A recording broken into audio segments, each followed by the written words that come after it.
La nuit n'était pas encore levée. C'est à ce moment-là que mon téléphone a vibré. Je ne dormais pas de toute façon. Le travail avait été brutal ces derniers temps et mon esprit repassait encore la présentation de demain. Mais quand j'ai vu le nom de Sophie s'afficher à l'écran, tout s'est arrêté. Un imprévu. Détends-toi. Je t'expliquerai, Antoine. J'ai fixé ce message pendant 1 minute entière.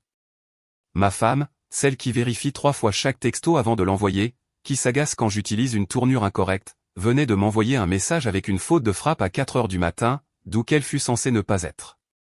Elle était censée être chez sa sœur, Chloé. Soirée entre filles, avait-elle dit.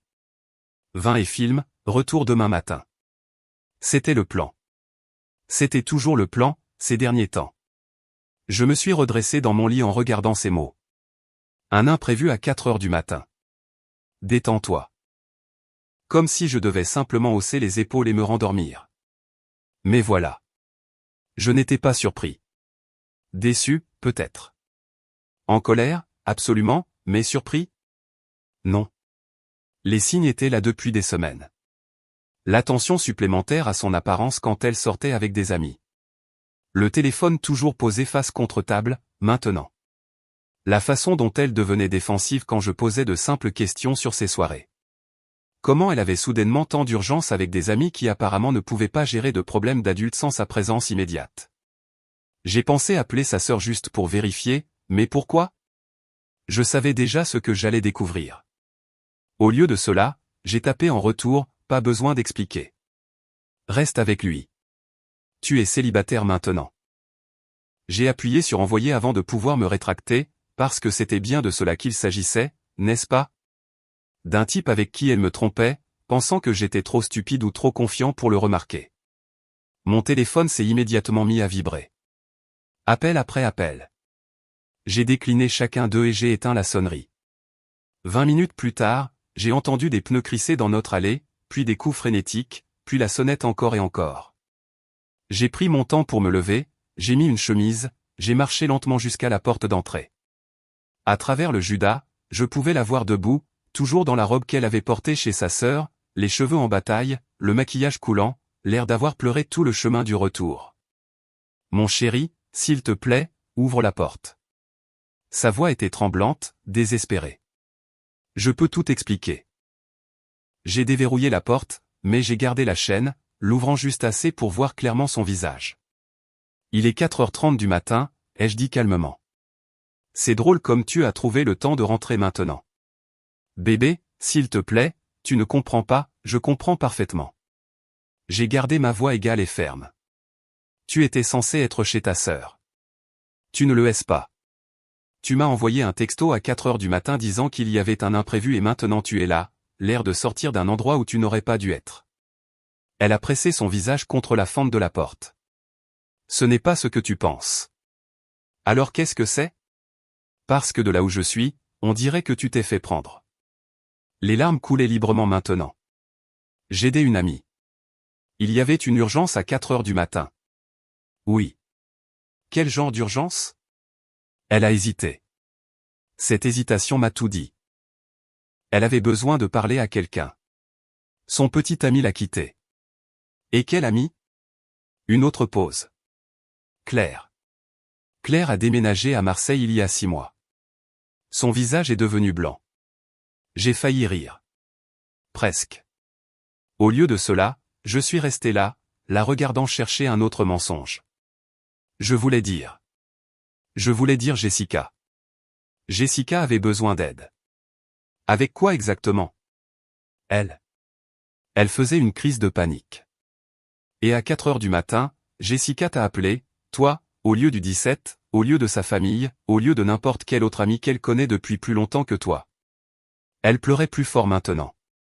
S'il te plaît, laisse-moi juste entrer. Laisse-moi t'expliquer correctement. Tu as eu 25 minutes pour trouver une explication. C'est le mieux que tu puisses faire?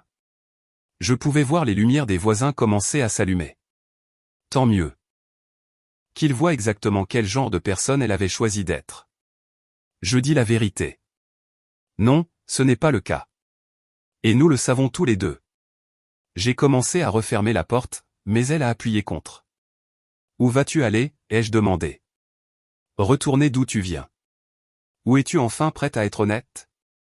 Elle a juste continué à pleurer, à me supplier de la laisser entrer. Mais j'avais déjà pris ma décision au moment où j'ai envoyé ce texto. Certains choix ne peuvent pas être annulés. Et certaines personnes vous montrent exactement qui elles sont quand elles pensent que personne ne regarde. Ma femme venait de me montrer tout ce que j'avais besoin de savoir. Elle n'abandonnait pas. Si quelque chose, son désespoir empirait. S'il te plaît, je t'en supplie. Juste 5 minutes pour expliquer. Je l'ai regardée à travers l'entrebâillement de la porte, toujours dans cette robe noire que j'avais complimentée quand elle était partie hier soir. Des talons, avait-elle affirmé, assez confortables pour une soirée décontractée avec ma sœur. C'est ça. 5 minutes, ai-je dit. Ici, sur le porche, commence à parler. On ne peut pas faire ça à l'intérieur. Les voisins. Les voisins sont déjà réveillés grâce à ton entrée dramatique. D'ailleurs, tu ne semblais pas trop te soucier de l'intimité quand tu m'envoyais des textos à 4 heures du matin. Elle s'est essuyée le visage avec le dos de la main, étalant encore plus son mascara. D'accord. D'accord. Jessica m'a appelé vers 1 heure du matin. Elle faisait une dépression à cause de son travail. Stop. J'ai levé une main. Jessica travaille de nuit à l'hôpital. Elle travaille de nuit depuis 2 ans. Pourquoi ferait-elle une dépression à cause du travail à 1 heure du matin, alors que c'est littéralement l'heure à laquelle elle commence son service? Sa bouche s'est ouverte et fermée comme un poisson hors de l'eau. De plus, ai-je poursuivi, Jessica sort avec ce secouriste depuis 8 mois maintenant. Une relation assez sérieuse. Alors, quand exactement cette mystérieuse rupture de petite amie dont tu as parlé il y a 30 secondes s'est-elle produite? Je me suis trompé. Je voulais dire. Tu as besoin de temps pour trouver une meilleure histoire. Elle s'est affaissée contre le cadre de la porte.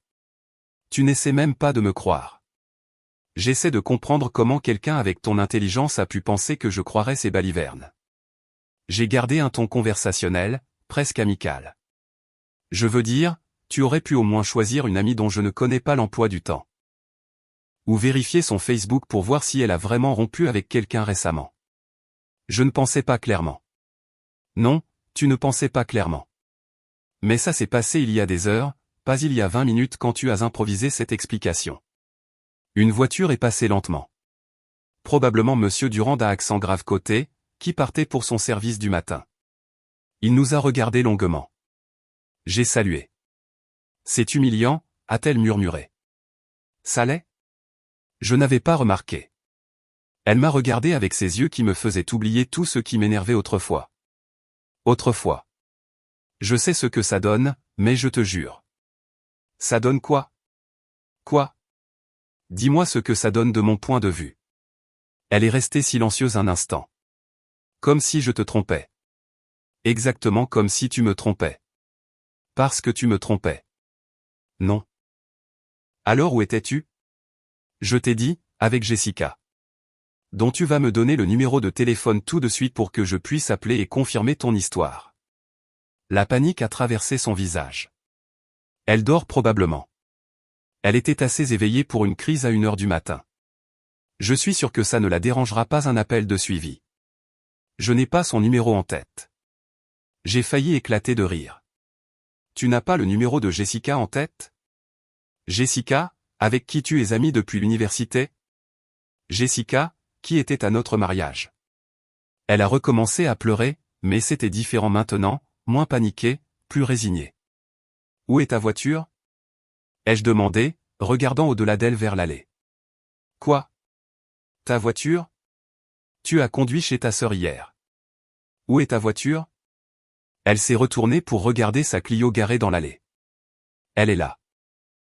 Intéressant, parce que cette voiture est ici depuis toute la nuit. Son visage est devenu complètement blanc. Je me suis levé vers minuit pour prendre de l'eau. J'ai regardé par la fenêtre de la cuisine. Ta voiture était là. J'ai supposé que tu avais pris un VTC pour éviter de boire et de conduire. Un choix responsable, ai-je pensé. Elle tremblait maintenant. Donc, si ta voiture était ici et que tu étais censément chez ta sœur de l'autre côté de la ville, comment es-tu rentré et reparti? La crise de Jessica impliquait elle de venir te chercher et de te déposer. Parce que ça semble faire beaucoup d'aller-retour pour quelqu'un qui fait une dépression. Je peux expliquer. J'en suis sûr. Tu es très créative. Mais voilà le truc. J'ai déjà appelé ta sœur. Le sang a complètement quitté son visage. Je l'ai appelée il y a environ 20 minutes. En fait, juste après que ta performance émouvante sur le porche ait commencé, je l'ai réveillée. Elle était très confuse quant à la raison pour laquelle je demandais si tu étais là, étant donné qu'elle ne t'a pas vu depuis 3 semaines. Elle s'est assise lourdement sur la marche du porche.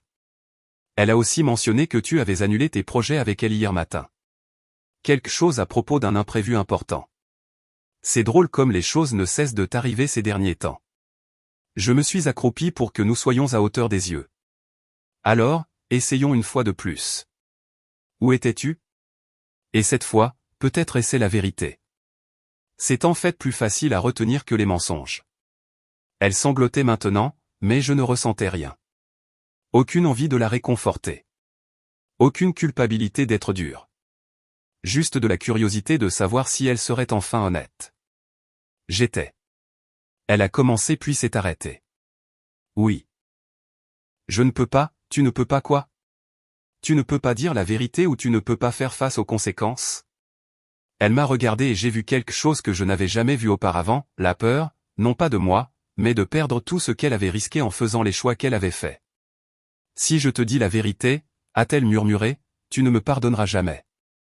Si tu ne me dis pas la vérité, il n'y a rien à pardonner parce que cette conversation se termine ici et tu peux passer la nuit où que tu aies passé les 4 dernières heures. Elle a pris une respiration tremblante. J'étais avec quelqu'un. Voilà. Enfin. J'étais avec quelqu'un. Je me suis levé lentement, en époussetant mes genoux. On y est.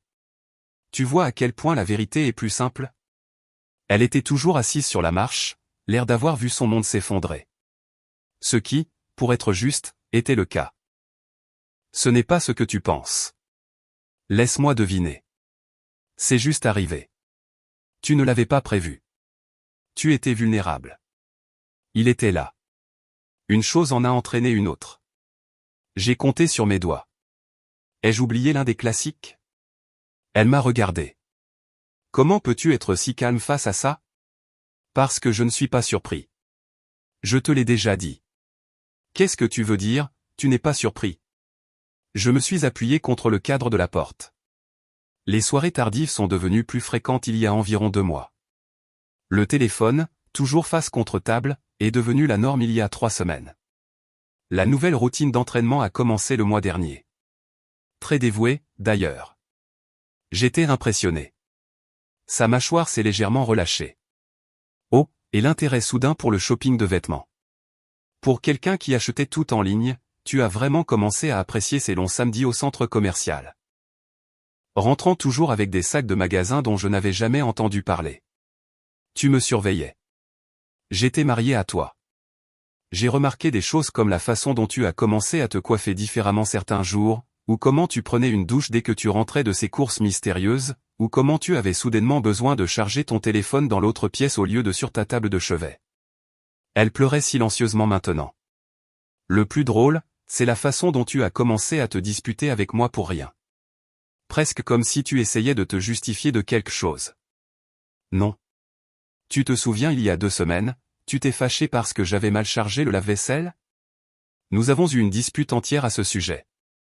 Tu es sorti en claquant la porte pour te vider la tête et tu n'es revenu qu'à minuit. Elle a hoché la tête misérablement. C'est cette nuit-là que j'ai su avec certitude. Parce qu'en 8 ans de mariage, tu ne t'es jamais soucié de la façon dont je chargeais le lave-vaisselle. Mais tu avais besoin d'une raison de quitter la maison en colère, n'est-ce pas? Je suis désolé. Pour quelle partie? La tromperie, le mensonge ou le fait de t'être fait prendre? Elle n'a pas répondu. Alors, qui est-il? Est-ce que ça a de l'importance? Ça en a pour moi. J'aimerais savoir qui ma femme a choisi à la place de son mariage. Elle a pris une respiration tremblante. Thibaut, du travail. J'ai ri. J'ai littéralement éclaté de rire. Thibaut.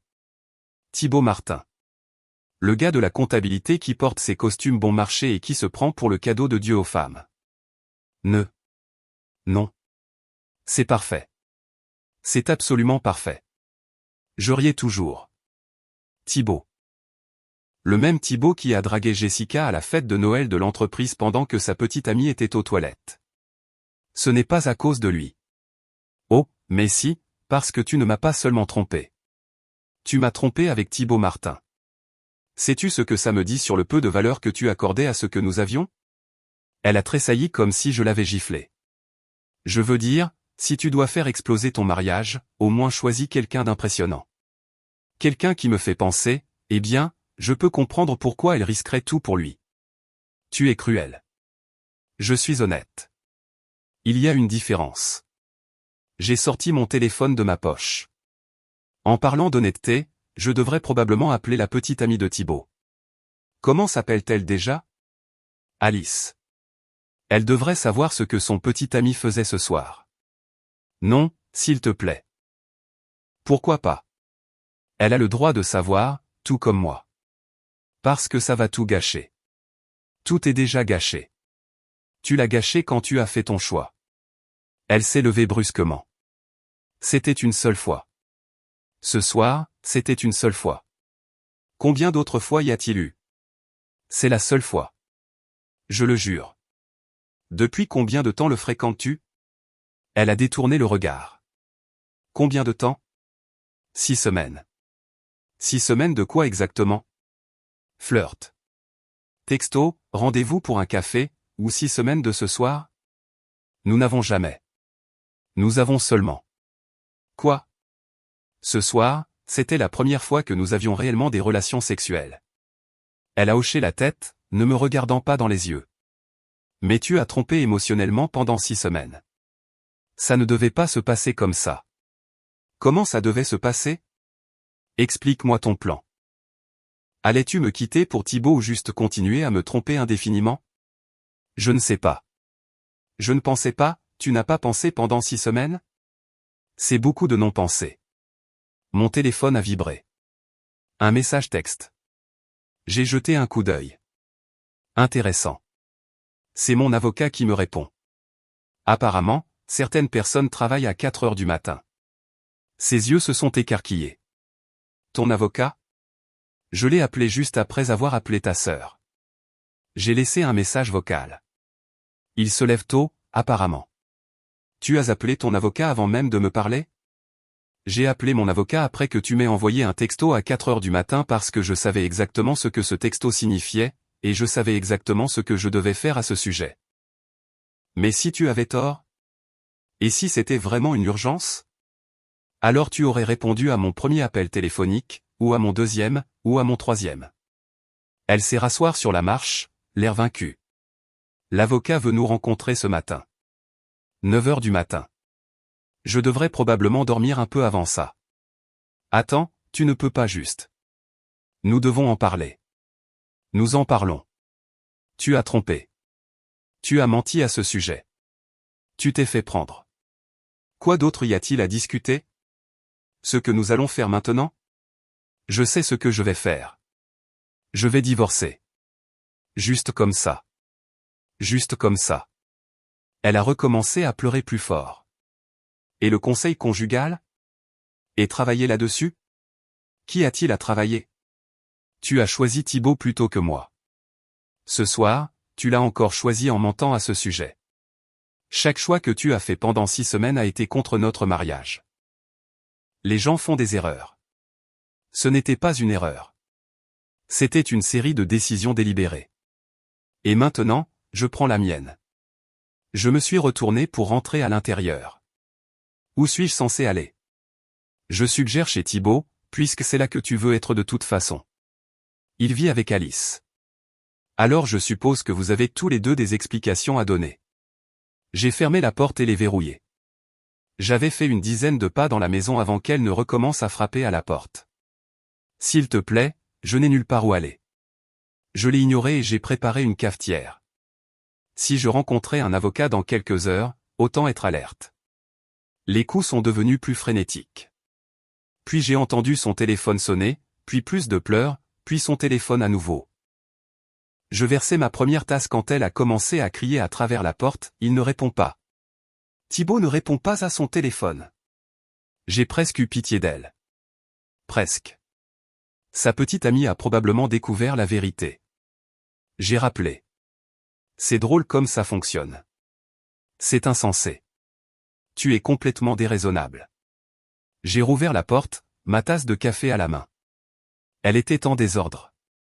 Des traces de mascara, les cheveux en désordre, cette robe maintenant froissée à force d'être assise sur les marches en béton. Déraisonnable. Laisse-moi voir si je comprends bien. Tu me trompes pendant 6 semaines, tu me mens à plusieurs reprises, tu me trompes derrière mon dos, et quand tu te fais prendre, c'est moi qui suis déraisonnable? Ça ne voulait rien dire. Si ça ne voulait rien dire, pourquoi l'as-tu fait? Je ne sais pas, ce n'est pas une réponse. Elle a pressé ses mains sur son visage. Je me sentais. Je me sentais comme si nous n'étions que des colocataires, comme si l'étincelle était partie. Alors au lieu de m'en parler, tu as décidé de retrouver ton étincelle avec Thibaut Martin. Ce n'était pas censé être Thibaut spécifiquement. C'est juste arrivé. Rien n'arrive juste. Tu as fait des choix tous les jours pendant 6 semaines. Tu as choisi de lui envoyer des textos à lui plutôt qu'à moi. Tu as choisi de me mentir sur l'endroit où tu allais. Tu as choisi de t'habiller pour lui. Tu as choisi de te cacher. Je sais. Je sais. Et je suis désolé. Désolé de l'avoir fait? Ou désolé de t'être fait prendre? Elle est restée silencieuse parce que, si tu es juste désolé de t'être fait prendre, alors cette conversation est inutile. Je suis désolé de l'avoir fait. Vraiment? Parce qu'il y a 1 heure, tu mentais toujours à ce sujet. J'avais peur. Peur de quoi? De ça? Que je te déteste? De tout perdre? J'ai pris une gorgée de mon café. Tu aurais dû y penser il y a 6 semaines. Ne pouvons-nous pas essayer de réparer ça? Les gens traversent des affaires tout le temps. Certaines personnes le font, mais ces personnes traitent généralement avec des conjoints qui avouent immédiatement, montrent un véritable remords et sont prêts à faire tout ce qui est nécessaire pour reconstruire la confiance. Je ferai tout ce qu'il faut. Vraiment? Parce qu'il y a 10 minutes, tu protégeais encore Thibaut en me suppliant de ne pas appeler sa petite amie. Elle a eu l'air frappée. Ce n'est pas le comportement de quelqu'un qui est vraiment désolé. C'est quelqu'un qui est désolé de s'être fait prendre et qui veut minimiser les dégâts pour tout le monde sauf son mari trahi. Mon téléphone a commencé à sonner. J'ai regardé l'écran. C'est ma belle-mère, ai-je dit. Intéressant. Il est 5 heures du matin et elle m'appelle. Je me demande comment elle a découvert le drame de ce soir. J'ai répondu à l'appel en haut-parleur. Bonjour, Marie. Qu'est-ce qui se passe? Sophie m'a appelé en pleurant, disant que tu l'avais enfermée dehors. J'ai regardé ma femme, Sophie, qui a eu la grâce d'avoir l'air gênée. Salut maman, a dit Sophie faiblement. Sophie, qu'est-ce qui s'est passé? Il a dit que vous divorciez. Marie, ai-je dit calmement. Sophie t'a-t-elle dit pourquoi je l'ai enfermée dehors? Elle a dit que vous aviez une dispute. T'a-t-elle dit où elle était à 4 heures du matin ce matin? Silence à l'autre bout du fil. T'a-t-elle mentionné qu'elle avait une liaison depuis 6 semaines? Ce n'est pas Sophie. Est-ce vrai? Sophie a recommencé à pleurer. Je vais prendre ça pour un oui, a dit Marie doucement. Sophie Marie, qu'as-tu fait? C'était une erreur, maman. Une erreur de 6 semaines, ai-je ajouté. Avec un collègue, en me mentant sur des soirées entre filles et des visites à sa sœur. Oh, ma chérie. La voix de Marie était lourde de déception. Ton père et moi t'avons mieux élevé que ça. Maman, s'il te plaît. Tu dois m'aider à arranger ça. Arranger ça. Sophie, tu as brisé ton mariage. Tu ne peux pas juste réparer une trahison comme un vase cassé. Je me suis retrouvé à respecter ma belle-mère plus à ce moment-là que je ne l'avais fait depuis des années. Marie, ai-je dit, je rencontre un avocat ce matin. Je voulais que tu saches que cette décision n'est pas prise sous la colère. Elle est prise parce que la confiance, une fois brisée comme ça, ne peut pas être réparée. Je comprends, a-t-elle dit tristement. Je suis tellement désolé que ça te soit arrivé. Merci. Sophie. Tu rentres à la maison tout de suite. Ton père et moi devons te parler. Après qu'elle ait raccroché, Sophie m'a regardé avec des yeux désespérés. Ma propre mère est déçue de moi. Elle devrait l'être. Ça aurait pu rester entre nous. Nous aurions pu régler ça en privé. C'est ce que tu voulais, balayer ça sous le tapis? Je voulais une chance de réparer les choses. Tu as eu des chances tous les jours pendant 6 semaines. Tu as eu des chances de faire des choix différents. Chaque fois que tu m'as menti, tu as eu une chance de dire la vérité à la place. Mais les gens peuvent changer. Les gens peuvent apprendre de leurs erreurs. J'ai fini mon café et j'ai posé ma tasse. Tu n'as pas tort. Les gens peuvent changer. Mais tu sais quoi? J'ai changé aussi. J'ai appris que je mérite mieux que quelqu'un qui a besoin de me tromper pour savoir ce qu'il veut. Donc c'est tout. 8 ans de mariage et tu jettes tout ça? Je ne jette rien. Tu l'as déjà jeté quand tu as choisi Thibaut. Son téléphone a recommencé à sonner. Elle l'a regardé et son visage s'est affaissé. C'est ma sœur. Maman a dû l'appeler. Réponds. Je ne peux pas lui faire face maintenant. Tu devras faire face à tout le monde un jour ou l'autre. Tes choix ne nous affectent pas seulement. La sonnerie s'est arrêtée puis a recommencé. Réponds au téléphone, Sophie. Elle l'a fait à contre-cœur. Salut, Chloé. J'ai pu entendre la voix de sa sœur à travers le téléphone, en colère et déçue. Es-tu folle? Tu as complètement perdu la tête? Sophie a juste pleuré. 8 ans, Sophie. 8 ans avec un homme bien et tu as tout gâché, pourquoi? Une romance de bureau? Ce n'est pas si simple. C'est exactement si simple. Tu as trompé. Tu as menti. Et maintenant tu es surprise qu'il y ait des conséquences. Je me suis approché et j'ai doucement pris le téléphone. Salut, Chloé. Je suis tellement désolé, a-t-elle dit immédiatement. Je suis gêné d'être de sa famille en ce moment. Merci de dire ça. Tu vas bien? Ça ira. Tu mérites mieux que ça. J'ai rendu le téléphone à Sophie, qui sanglotait. Chloé, s'il te plaît. Non, tu as fait tes choix. Maintenant, tu dois vivre avec eux. Et ne t'attends pas à ce que j'aie pitié de toi. La ligne est devenue silencieuse. Sophie m'a regardé, le mascara coulant sur son visage. Tout le monde va me haïr. Probablement. Comment peux-tu être si froid face à ça? Je ne suis pas froid. J'en ai juste marre d'être le seul à me battre pour notre mariage. Elle est restée assise sur la marche, l'air complètement vaincu. Et pour la première fois de la nuit, j'ai ressenti un tout petit peu de pitié pour elle, mais pas assez pour changer d'avis. À 6 heures du matin, j'avais pris ma douche, m'étais habillé et je révisais les documents pour mon rendez-vous avec l'avocat quand 3 voitures sont entrées dans mon allée. Les parents de Sophie, sa sœur Chloé, son beau-frère Marc, et son oncle Robert, qui se sentait apparemment qualifié pour arbitrer les crises familiales malgré 2 divorces à son actif. Par la fenêtre, je les ai regardés avoir une discussion animée avec Sophie sur la pelouse. Marie était clairement furieuse, pointant du doigt et faisant des gestes tandis que Sophie pleurait. Robert essayait de jouer les pacificateurs, et Chloé avait l'air de vouloir étrangler sa sœur. Finalement, ils se sont approchés de la porte. J'ai ouvert avant qu'ils ne puissent frapper. Bonjour à tous. Nous devons parler, a annoncé Robert comme s'il était responsable de quelque chose. En fait, non, mais je suis prêt à écouter quelques minutes avant de partir pour mon rendez-vous. Marie s'est avancée. Pouvons-nous entrer? Ça n'a pas besoin d'être un spectacle public. J'ai regardé Sophie, toujours dans cette robe froissée, debout derrière tout le monde comme une enfant grondée. 5 minutes, ai-je dit, ouvrant la porte plus largement. Ils sont entrés dans mon salon. Sophie s'est assise sur le canapé qu'elle m'avait aidé à choisir il y a 3 ans. Tout le monde est resté debout sauf Marie, qui a pris la chaise en face de sa fille. Écoutez, a commencé Robert. Les mariages traversent des périodes difficiles. Ce n'est pas la fin du monde, n'est-ce pas, ai-je demandé. Parce que de là où je suis, ma femme a choisi un autre homme plutôt que moi pendant 6 semaines. Ça semble assez définitif. Les gens font des erreurs. Oncle Robert, ai-je interrompu. N'as-tu pas trompé tante Patricia, puis ta seconde femme? Son visage s'est éclairé. Ce n'est pas pertinent.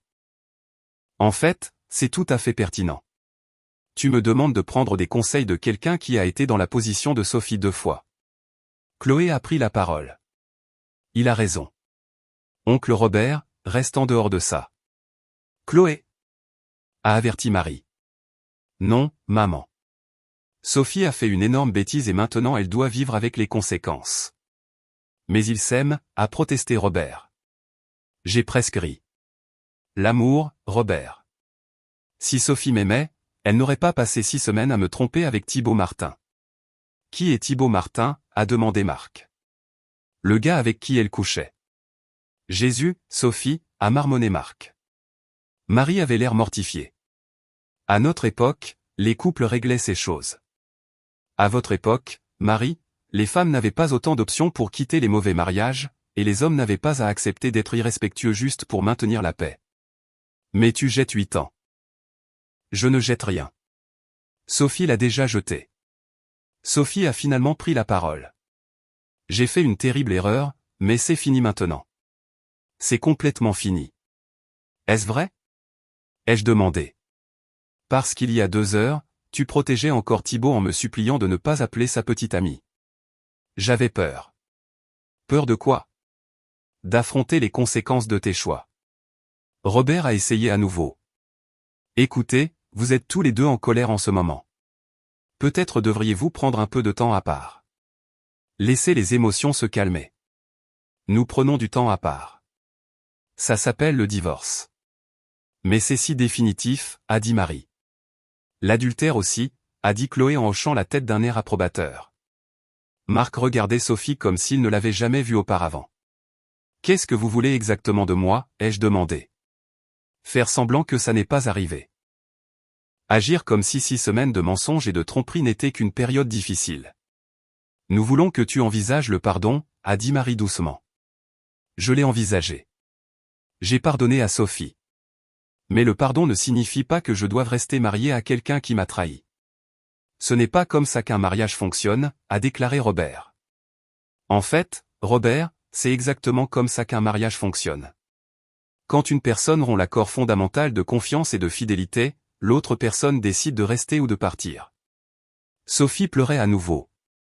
Je ferai n'importe quoi. Conseil conjugal, thérapie, tout ce que tu veux, Antoine. Sophie, ce que je veux, c'est une femme qui ne me trompe pas. Ce bateau a pris le large. Les gens peuvent changer. Peut-être, mais je n'ai pas à rester pour le découvrir. Marie s'est levée. Tu es terriblement froid à ce sujet. Est-ce que je le suis? Laisse-moi te demander quelque chose, Marie. Si ta voisine venait te voir et disait que son mari la trompait depuis des semaines, mentait à ce sujet, la trompait derrière son dos, que lui dirais-tu de faire? Elle est restée silencieuse. Tu lui dirais qu'elle mérite mieux, n'est-ce pas? Tu lui dirais de ne pas accepter ce genre de traitement. C'est différent. Comment ça? Parce que tu es de la famille. Non, Marie. Sophie est de la famille. Je suis le gars qu'elle a choisi de trahir. Chloé s'est levée brusquement. C'est ridicule. Sophie, tu as fait une bêtise. Tu as menti. Tu as trompé. Tu t'es fait prendre. Arrête de demander à tout le monde de nettoyer ton désordre. Chloé, non. Sophie, je suis gêné pour toi en ce moment. Cet homme n'a été que bon avec toi pendant 8 ans, et tu le récompenses en te cachant avec un minable du travail. Thibaut n'est pas un minable. Les mots lui sont sortis de la bouche avant qu'elle ne puisse les arrêter. La pièce est devenue silencieuse. Marc a commencé à rire. Vraiment rire. Elle vient de défendre le gars avec qui elle a trompé devant son mari? Le visage de Sophie est devenu blanc. Je ne voulais pas, si, tu le voulais, ai-je dit calmement. Et merci pour ça. Parce que ça prouve tout ce que je dis. Marie avait l'air dévastée. Sophie, comment as-tu pu? Je voulais juste. Il n'est pas une mauvaise personne. Moi non plus, ai-je fait remarquer. Mais ça ne t'a pas empêché de me trahir. Chloé secouait la tête. Je ne peux même pas te regarder en ce moment. Robert a fait une dernière tentative. Écoutez, les émotions sont vives. Pourquoi ne prendrions-nous pas tous du recul? Robert, ai-je dit fermement. Je rencontre mon avocat dans 2 heures. Sophie peut rester avec toi ou ses parents où elle veut. Mais elle ne reste pas ici. Tu ne peux pas simplement la jeter dehors. En fait, si. Cette maison est à mon nom. L'hypothèque est à mon nom. Elle n'a aucun droit légal d'être ici si je ne veux pas qu'elle soit là. Sophie a eu l'air choquée. La maison est seulement à ton nom. Nous l'avons achetée avant de nous marier. Tu n'as jamais voulu t'occuper des formalités administratives pour ajouter ton nom à l'acte.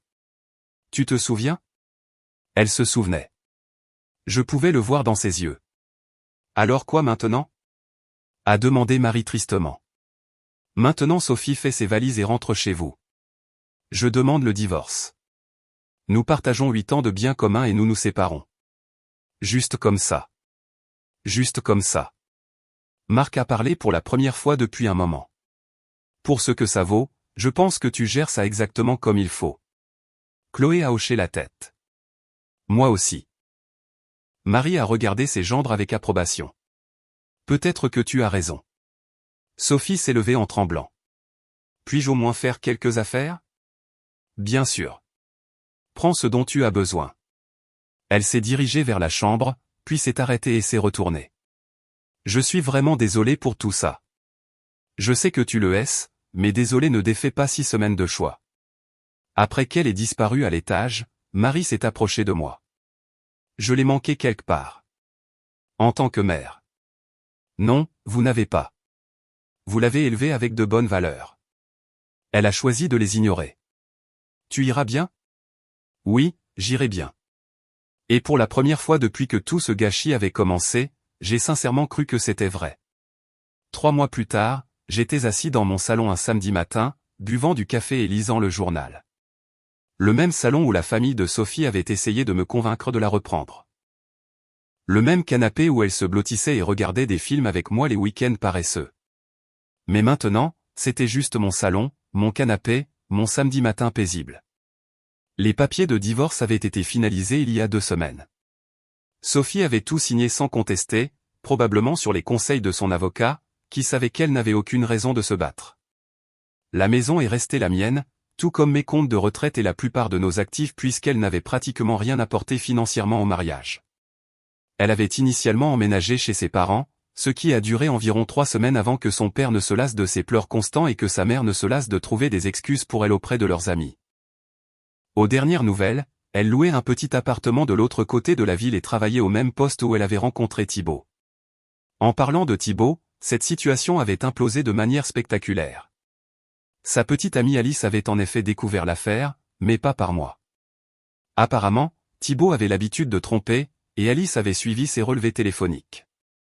Sophie n'était pas sa première aventure, juste la plus récente. Alice les avait confrontés tous les deux au travail devant la moitié de leur département. Selon mon ancien collègue Jean, qui y travaillait toujours, c'était légendaire. Alice avait imprimé des messages textes, des photos, même des reçus d'hôtel qu'elle avait trouvés. Sophie avait essayé de prétendre qu'elle ne savait pas que Thibaut avait une petite amie, ce qui était un mensonge qui s'est effondré quand Alice a produit des preuves qu'ils avaient tous été ensemble aux mêmes événements d'entreprise. Thibaut a été licencié pour avoir créé un environnement de travail hostile. Sophie a gardé son emploi, mais est apparemment devenue une paria au bureau. Personne ne lui faisait plus confiance et son superviseur l'a mutée dans un autre département où elle n'interagirait pas avec les gens qui connaissaient le scandale. Le plus drôle, Thibaut était passé à une autre femme dans les 2 semaines suivant l'éclatement. Une barmaid qu'il avait rencontrée en noyant son chagrin après avoir perdu son emploi. Sophie avait apparemment essayé de le contacter plusieurs fois, mais il avait bloqué son numéro. Elle avait eu exactement ce qu'elle méritait. Mon téléphone a vibré, un texto d'un numéro inconnu, mais j'ai immédiatement reconnu le style du message. Je sais que tu ne veux probablement pas entendre parler de moi, mais je voulais que tu saches que je me fais aider. Je suis en thérapie pour essayer de comprendre pourquoi j'ai fait de si mauvais choix. Je n'attends pas de pardon, mais je voulais que tu saches que j'essaie d'être une meilleure personne. Je l'ai supprimé sans répondre. Elle avait essayé de me joindre plusieurs fois au cours des 3 derniers mois par texto, par email, même une fois par sa sœur Chloé. J'avais tout ignoré. Il n'y avait plus rien à dire. Chloé s'était excusée pour cela, d'ailleurs. Elle m'avait appelé un mois après le divorce pour me dire que Sophie l'avait supplié de prendre de mes nouvelles et de voir si j'étais prêt à parler. Je lui ai dit qu'elle délirait. Chloé avait dit, tu es passé à autre chose et elle doit faire de même. Chloé avait raison. J'étais passé à autre chose, non pas dans le sens de sortir avec quelqu'un de nouveau. Je n'étais pas encore prêt pour ça, mais dans le sens de construire une vie qui était entièrement la mienne. J'avais redécoré la maison, me débarrassé des meubles qui me rappelaient d'elle, acheté de nouvelles choses qui reflétaient mon goût seul. J'avais renoué avec des amis que j'avais perdus de vue pendant le mariage. Des gars que Sophie n'avait jamais aimés parce qu'ils étaient immatures ou de mauvaise influence. Il s'est avéré qu'ils n'étaient que des gars normaux qui aimaient regarder le football et jouer au poker et parler d'autre chose que de projets de rénovation de maison et de dynamique sociale de couple. J'avais commencé à faire de l'exercice régulièrement, à faire de la randonnée, et même à apprendre à cuisiner correctement au lieu de juste tout griller ou de commander des plats à emporter. J'étais dans la meilleure forme de ma vie, tant physiquement que mentalement. Le travail allait bien aussi, sans le stress constant de me demander ce que Sophie faisait vraiment ou avec qui elle était vraiment. J'avais pu me concentrer complètement sur ma carrière. J'avais obtenu une promotion le mois dernier avec une augmentation qui couvrait largement les dépenses accrues de vivre seul. La maison semblait plus grande sans ses affaires partout, mais aussi plus paisible. Plus de disputes sur les tâches ménagères ou les obligations sociales ou dépenser de l'argent pour des choses dont nous n'avions pas besoin. Plus de précautions à prendre face à ses humeurs ou à essayer de décoder ce qu'elle voulait vraiment dire quand elle disait qu'elle allait bien. Juste une paix tranquille, honnête et sans complications. Mon voisin Paul a frappé à la porte vers midi. « Salut, tu veux qu'on aille déjeuner ? Caroline rend visite à sa sœur et j'en ai marre de ma propre cuisine. » Paul avait été un bon ami pendant tout ça. Il n'avait jamais beaucoup aimé Sophie. Il disait qu'elle semblait exigeante, mais il avait été trop poli pour dire quoi que ce soit pendant que nous étions mariés. Après le divorce, il avait admis qu'il avait toujours pensé que je pouvais faire mieux. Bien sûr. Où veux-tu aller ? Ce nouveau restaurant en centre-ville. J'ai entendu dire qu'ils avaient de bons burgers. Alors que nous marchions vers son camion, il a demandé, « Comment vas-tu ? » Vraiment. Bien, ai-je dit et je le pensais. En fait, mieux que bien. Super. Aucun regret pour le divorce ? Aucun. Et pour le mariage lui-même ? J'y ai réfléchi.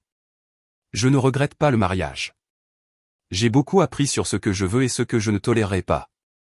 Et je suis reconnaissant qu'il se soit terminé quand il l'a fait au lieu de traîner pendant des années. Assez juste. Nous avons conduit dans un silence confortable pendant un moment avant qu'il ne reprenne la parole. Tu sais, la sœur de Caroline a cette amie. Pas encore, Paul. Mais merci. Assez juste. Mais quand tu seras prêt, fais-le-moi savoir. Apparemment, elle n'a rien à voir avec Sophie. Ce serait un bon début. Nous avons tous deux ri. Plus tard ce soir-là, je préparais le dîner sur ma terrasse arrière quand j'ai reçu un appel de Marie. J'ai failli ne pas répondre, mais la curiosité l'a emporté sur moi. Bonjour, Marie. Salut. J'espère que je ne te dérange pas, pas du tout. Comment allez-vous ? Je vais bien. Je voulais appeler pour savoir comment tu allais. Je vais bien. Merci de demander. Bien. Je suis contente de l'entendre. Elle a fait une pause.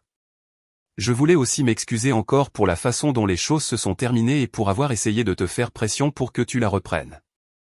Vous essayez de protéger votre fille. Je comprends ça. Oui, c'était le cas. Mais tu avais raison sur tout. Sophie a fait ses choix et tu méritais mieux que ce qu'elle t'a donné. Comment va-t-elle ? Honnêtement, pas bien. Elle a du mal avec les conséquences de ce qu'elle a fait. Mais ce n'est plus ton problème. Non, ce n'est pas le cas. Je voulais juste que tu saches que son père et moi pensons que tu as géré tout ça avec plus de grâce qu'elle ne le méritait. Tu aurais pu rendre les choses bien pires pour elle et tu ne l'as pas fait. Je ne voulais pas rendre les choses pires. Je voulais juste qu'elle se termine. Eh bien, c'est fait. Et j'espère que tu trouveras le bonheur avec quelqu'un qui appréciera l'homme bon que tu es. Après que nous ayons raccroché, je suis resté sur ma terrasse, regardant mon jardin, mon quartier, ma vie. Tout était exactement comme je le voulais. Sophie m'avait envoyé un texto à 4 heures du matin, pensant qu'elle pouvait manipuler la situation, contrôler le récit, minimiser les conséquences. Elle avait parié que je serais trop blessé ou trop désespéré pour réellement aller jusqu'au bout de la fin de notre mariage. Elle s'était trompée sur tout. La meilleure décision que j'ai jamais prise a été d'envoyer ce texto. Pas besoin d'expliquer. Reste avec lui. Tu es célibataire maintenant. Parce qu'il s'est avéré qu'être célibataire était exactement ce dont j'avais besoin. Et pour la première fois depuis des années, j'étais sincèrement, complètement, indéniablement heureux.